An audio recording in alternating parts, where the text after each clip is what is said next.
So this is how they're going to line up in reverse order. And on his 24th birthday today, Nicola Bart is going to start 24th in the Aston Martin. Tom Callender alongside. Maurice Skuring starts 22nd. Gilles Magnus with a 5-place grid penalty from last time at the Nürburgring is next. Then it's Fabio Scherer, Mirko Bortolotti, the reigning champion. Max Powell 18th. Arjun Maini 17th, having picked up Ford's best result of the season at Nürburgring. René Rast and Ernst Guin up next. Then Marco Wittmann, who's had 2 wins here in the past, and Timo Glock with his best start of the year. Nicky Tim is 12th. Ricardo Feller in the Audi starts 11th. With a 3-place grid penalty, Ben Durr is 10th. Tommy Preining 9th. Then it's Jordan Pepper in 8th. Maro Engel starting 7th. Jules Gounon 6th. The championship leader, Lucas Auer, starts 5th. Then it's Ben Green 4th, Luca Engsler 3rd, and on the front row of the grid, Thierry Vermeulen and Jack Aitken 2nd in the championship. As the race gets underway, the lights go green, and we charge towards the first corner. It looks like a good start for Aitken and for Vermeulen. Engsler's trying to squeeze up the inside if he can. Ben Green's trying to come around the outside. Contact between Engsler and Vermeulen. Engsler's for now got 2nd. Vermeulen's dropping back out wide in the red Ferrari. Goes Ben Green, that gives him the inside line. We've got Lucas Auer trying to storm around everybody. He's already 3rd. He might be 2nd in a moment, but he goes way off the track. So it's Aitken side by side for 2nd. We've got a pile up behind one of the Abt Lamborghinis that got caught up in that. René Rast, Tom Callender, one of the Aston Martins, Fabio Scherer with the onboard camera into a spin as well. So the back end of the pack. The Nicky Tim and Thomas Preining, we saw fighting for 9th place, has ended up down in 11th. Right, let's unpick some of this. Let's get one of many, I reckon, replays from that first lap of the race. Yeah, and the race is going to be stopped. Red flag has just come up on the timing screen. So this was the charge into turn 1. Circuit furniture destroyed already before they got into the first corner. And then a great battle going on for 2nd, 3rd and 4th positions. Further back, though, was about to be where it all unfolded for several drivers. That was Fabio Scherer lighting up the back tyres. Where there was contact there, the back end of the car went around. We're hearing there's oil on the track and a lot of bodywork, a lot of carbon bodywork, which is why the red flags. With Maro Engel as they battle for 6th place in the 2 Mercedes, but the blue and gold car of the German driver Engel, a Nürburgring 24-hour race winner, gets in there.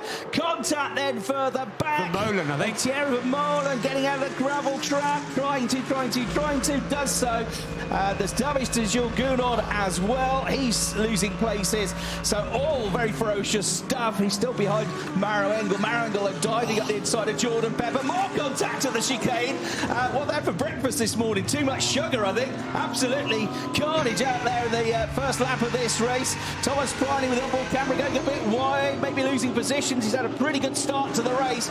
But at the end of the first lap of the race, it's Aitken that stays out of trouble to lead by just under a second. Engsler 2nd, Green 3rd, Auer 4th, Engel 5th, Jordan Pepper with a good start up to 6th place. Likewise, Ricardo Feller, good start up to 7th. There's Ben Durr trying to come through as well. He's 8th. Thomas Preining is down to 9th with that move. Marco Wittmann rounding out the top 10 after a chaotic first lap.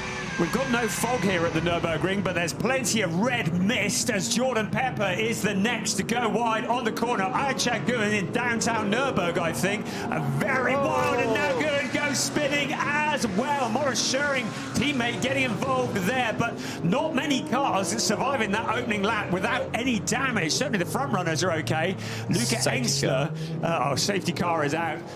The lack of well, less bad luck than Aitken has had this year. He's still had bad luck. He seems to have loads of bad luck in previous years. Sure, and he got together with him. Yeah, the replay operator at the ready in the OB truck. Yeah, the Abt Lamborghini that got caught up in that lap 1 incident was Mirko Bortolotti. I'd seen that he hadn't come through at the end of lap 1. Guin coming together with his teammate at the start of lap 2 as they went through the AMG arena. Maurice Skuring kept going, but the Turkish driver has not been able to. There's bodywork everywhere, and so the red flags come out.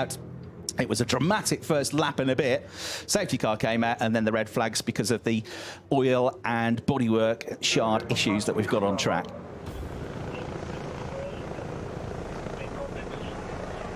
I don't know if they're under investigation, but it's fucking crazy. They're just not able to stop, like, to brake in a straight line. Wittmann there. I'm in the middle in the sandwich. I have nowhere to go, and then I pay the price. Looks like we're driving. And that's going to rather ruin Maro's race with 3 visits to the penalty box, which is on the exit to turn 1. He'll have to go through it at 50 kilometres an hour. It's 150 metres long. It'll cost him 15 seconds. So plummet down the order. Right, safety car goes in at the end of that one lap. So single file restart. The Ferrari of Aitken leads the race back into action with Exler second in the Lamborghini.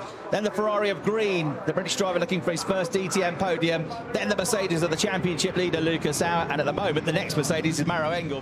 Don't worry about Maro, they say to Lucas Auer, because of these penalty laps. Of course, our teammates and reigning champions of the GT World Challenge. Look at this. Luca Exler versus Ben Green. Eyes on the mirrors, eyes looking out of the windows. It's Ben Green that's got the inside line and dives through into second place at turn one at the end of that first lap of the restart. That's way out of the top 10. He had been running up to 9th place, just trying to cover off now. Jules Gounon, who's trying to come up the order, having dropped way down. He's up to 15th place at the start of this lap. So going to be an interesting situation for Emil Frey. What will happen, because I think Ben Green is going to be up with Jack Aitken. There's another 10th taken out on that lap. So now half a second between first and second. They're well clear of Luca Exler. You can see the gap there. But Ben Green is going to be right up with Jack Aitken. He is the fastest man on the track. The quickest lap of the race so far has been Ben Green at 1:27.357. Big white Mustang of Fabio Scherer, as he went past the commentary box window, was almost underneath the rear wing of Tom Callender, last year's ADAC GT Masters champion. They might not be in the points, but still have a great race, those two. Well, I imagine strategies may have well been laid out before the race, but the race leader normally has the advantage. Timo Glock trying to sell the dummy to Thomas Preining, ducks to the outside. The two cars bounce off each other. I think Preining saw that one coming, fended off that position. René Rast closes in on both of them. Now to the outside of Timo Glock. So René Rast taking the wide outside, sails past the McLaren, now sets about the Porsche of Thomas Preining, but Glock is coming back as well.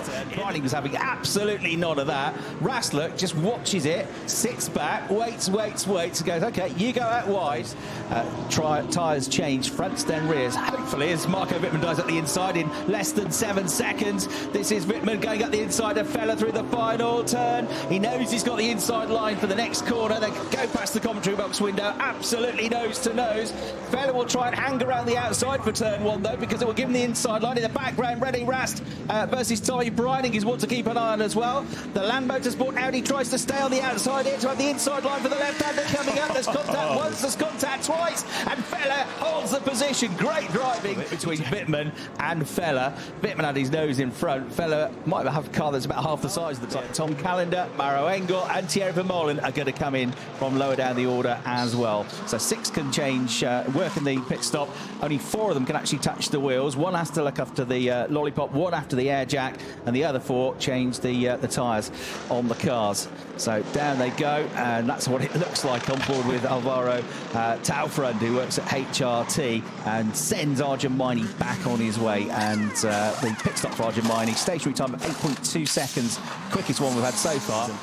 He's on his 24th birthday. Right, this gives you a sense of how you've got to do this. 1 wheel nut to change, rears then fronts. They are heavy, those wheels as well. You've got to have the wheel under control at all times in the pits. Starting to turn the heat up on 3rd place, Luca Exler. So Lucas Auer starting to march his way forwards as the very sad sight of Maro Engel retiring from the race. He exits the car. And yet, I'm afraid it is a retirement for Jules Gounon, 7th in the championship, and that was the first time this season he didn't score points. Championship lead away from him. This, a replay of Lucas Auer going for it into turn 1, down the inside of Luca Exler in the battle for 3rd place. Did he make it? That are just ahead of them, so they're coming also in on their stops coming in. Yes, so now Luca Exler is released, but has he lost valuable tenths of a second, pulling out behind them? Yeah, and a straight race there between the pit crews, because these two are nose to tail coming in, and Pal Motorsport might just get their man out ahead. Not quite.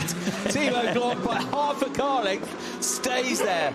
Good pit stops from both teams, though. The Power Motorsport crew, that's what basically the smallest crew, family-run crew. And somewhere in the next couple of corners, I reckon it takes a lap to get your tyres up to temperature, with no tyre heaters allowed in the DTM. The Ferrari is under huge pressure already. The BMW draws alongside. Marco tries to go all the way around the outside, almost into the gravel with his tyres, the front left side. Ben Green trying desperately to hang on to the inside here as his tyres get up to temperature. It's going to be side by side when they hit the brakes on the way up into the V chicane, but the BMW has got the inside line, and the German driver just squeezes through to go.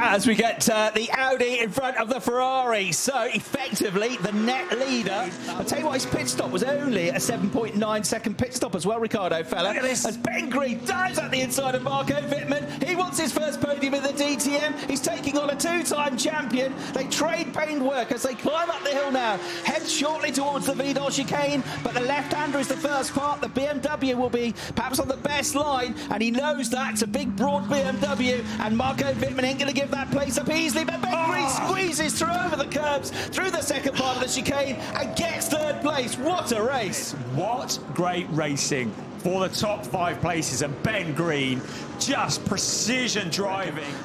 Unofficial that, of course. 124 points it would be for him, 117 for Auer, and Jordan Pepper would be third on 113, and that is definitely a retirement. All the gaffer tape in the world. Big suspension damage, and a big move for the leader of the race here into the final corner. Jack Aitken goes for it. The Ferrari's alongside, but he's not yet in front. Ricardo Fella still just has his nose in front, but he's on the outside line for turn 1. He's going to have to stay there because that will give him the inside line for turn 2, and watch the red Ferrari of Ben Green. He'll try and get in between them if he can. For now, Aitken just leads, but he goes deep into the corner, understeers massively, gets the lead of the race, takes with him his teammate into second place, and down to third place for the Ferrari. And Emil Frey have a 1-2 on their hands as it stands. So then he's got dirt on his tyres, which sends him wide into the next corner. Aitken then gets the job done, and then at the next corner, side by side, they're actually 10 kilograms heavier than they were at this race last year, and they've never been on the podium here before. As I said, Jack Aitken's best result here is a 5th. And they've got a bit less boost as well. So here we go, battle for 4th. Whoa, shake the back end of that Lamborghini out. The TGI Grassa Lamborghini being driven by Jordan Pepper to its absolute max as he gets side by side now with Marco Wittmann and goes for the move, gets in front, but we know what's going to happen at the chicane. The BMW is going to come back at him for the left-right sequence that comes up through turns 9 and 10. Will 2 fit into 1? Just about takes the curbs, but great racing by both of them. Hard but fair, that. And Jordan Pepper gets through. Both drivers giving each other just enough room. That was well done. Yeah, absolutely. A real demonstration of skill and respect. Right, Lucas Auer doesn't want to show any respect to Luca Engstler because he's trying to fight past. He's been looking ready to do that for a fair amount of time, bouncing off each other.